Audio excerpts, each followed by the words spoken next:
Hi കൂട്ടുകാരെ, അപ്പോൾ നമുക്കൊന്ന് അടിപൊളി ദം ബിരിയാണി എങ്ങനെയാണ് ഉണ്ടാക്കുക എന്ന് നോക്കിയാലോ അല്ലേ.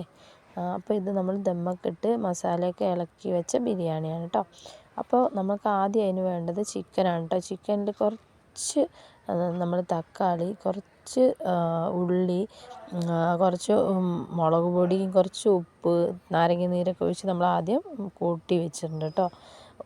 പിന്നെ നമുക്ക് വേണ്ടത് തക്കാളി, ഉള്ളി, മല്ലിച്ചപ്പ്, പുതിന, അതൊക്കെ നിങ്ങൾക്ക് അറിയുമെന്ന് വിചാരിക്കുന്നു. എല്ലാവരും ഉണ്ടാക്കുന്നതല്ല. അപ്പോൾ നമ്മളൊരു പാത്രത്തിലേക്ക് അണ്ടിപ്പരിപ്പ്, മുന്തിരി ഒക്കെ വറുത്ത് കോരിയിട്ടുണ്ട്.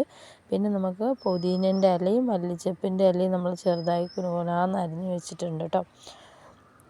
അതിനുശേഷം നമ്മൾ തക്കാളി, നമ്മൾ ഉള്ളി ഒന്ന് വഴറ്റി തുടങ്ങിയിട്ടുണ്ട്. അപ്പോൾ അതിലേക്ക് ഇഞ്ചി, വെളുത്തുള്ളി, അതുപോലെ നമ്മുടെ പച്ചമുളകൊക്കെ ചതച്ചത് അപ്പോൾ നമ്മുടെ ഉള്ളി വാടിയിട്ടുണ്ട്. അപ്പോൾ നമ്മൾ അതിലേക്ക് തക്കാളിയൊക്കെ ഇട്ട് ഇതേപോലെ നന്നായിട്ട് തക്കാളിയൊക്കെ നല്ലതാക്കി അതിലേക്ക് നമ്മൾ ഇഞ്ചി, വെളുത്തുള്ളി, പച്ചമുളകിൻ്റെ പേസ്റ്റ് നമ്മളിട്ടു.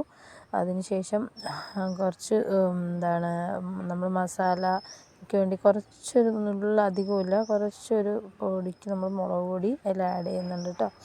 മുളക് പൊടി ഇടുന്നുണ്ട്. പിന്നെ കുറച്ച് നാരങ്ങ നീര് അല്ലെങ്കിൽ വിനാഗിരി, പിന്നെ നമ്മൾ ഉണ്ടാക്കി വെച്ചിട്ടുണ്ടായിരുന്ന നമ്മുടെ മസാലക്കൂട്ട്, ബിരിയാണി മസാലക്കൂട്ട്, അതുപോലെ ഇൻസ്റ്റൻറ്റ് ബിരിയാണി മസാല കേട്ടോ.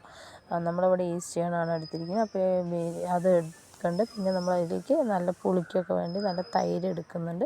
അതിനുശേഷം നമ്മൾ അതിലേക്ക് ചിക്കൻ ഇട്ട് കൊടുക്കുന്നുണ്ട്. നമുക്ക് അടി കട്ടിയുള്ള വലിയ പാത്രം ഇല്ലാത്തതുകൊണ്ട് നമ്മൾ എന്താണ് ചെയ്യുന്നത്, ഒന്ന് കുക്കറിലൊന്ന് ജസ്റ്റ് ഒരു ചിക്കനൊരു വിസിലാക്കി നമ്മളവിടെ സെറ്റാക്കി വെച്ചിട്ടുണ്ട് കേട്ടോ. അത് അത്ര മതിയേ. ആ സമയത്ത് നമ്മൾ വേറെ ചോറൊരു ഇതിൽ നന്നായിട്ട് പട്ട, ഗ്രാമ്പൂ, ഏലക്കായും മാത്രം ഇട്ട് നമ്മൾ വേവിച്ചെടുത്തിട്ടുണ്ട് കേട്ടോ. അത് നമ്മുടെ കൂട്ടി വെച്ചിട്ടുണ്ടായിരുന്ന നമ്മുടെ ചിക്കനും ഇതിലേക്ക് നമ്മൾ കോരിയിടുക. അതിന് ശേഷം അതിൽ നമ്മൾ വറുത്ത് വെച്ചിരിക്കുന്ന അണ്ടി, മുന്തിരി, പിന്നെ ഇലകൾ, പിന്നെ കുറച്ച് ബിരിയാണി മസാല, ഓയിൽ, അതുപോലെ നെയ്യാണെങ്കിൽ നെയ്യ്, അപ്പോൾ എല്ലാ സാധനങ്ങളും നമ്മൾ ഈ സമയത്ത് അതിലേക്ക് ഇട്ട് നമ്മൾ സൺഫ്ലവർ ഓയിൽ ഒഴിക്കുന്നുണ്ട്. സൺഫ്ലവർ ഓയിലാണ് നമ്മൾ അധികവും ബിരിയാണിക്ക്. പിന്നെ വേണമെങ്കിൽ മാത്രം, ഓപ്ഷനിലാണ്, വേണമെങ്കിൽ മാത്രം നമുക്ക് ബിരിയാണീൻ്റെ എസൻസ് കൂടി ഇറക്കുക. പിന്നെ ഈ ഇലകളെല്ലാം നമ്മൾ മിക്സ് ചെയ്ത് ഒന്നുകൂടെ അതിലിട്ട് നമ്മൾ നല്ല ദമ്മിട്ട് വെക്കുകയാണ് കേട്ടോ ചെയ്യുന്നത്. കുറേ സമയം ദമ്മിട്ട് വെച്ച് നമ്മൾ ഇതൊക്കെ പൊട്ടിച്ച് കഴിഞ്ഞാൽ അടിപൊളി ടേസ്റ്റിയുള്ള ബിരിയാണി ആയിരുന്നു, ഒന്നും പറയാനില്ല. അപ്പോൾ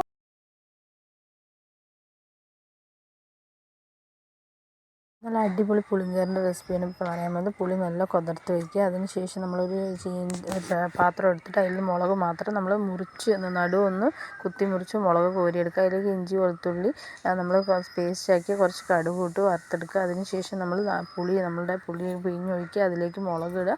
അതിനുശേഷം ശർക്കര ചേർത്ത് കൊടുക്കുക, കുറച്ച് കായം ചേർത്ത് കൊടുക്കുക, കരിവേപ്പില ചേർത്ത് കൊടുക്കുക. ഇതെല്ലാം ചേർത്ത് നന്നായിട്ട് വറ്റിച്ചെടുത്ത് കഴിഞ്ഞാൽ നമ്മുടെ നല്ല ടേസ്റ്റുള്ള നമ്മുടെ പുളി അച്ചാർ ഇവിടെ റെഡിയാണ്. ഇത്രയേ ഉള്ളൂ ഗൈസ്. Okay, by.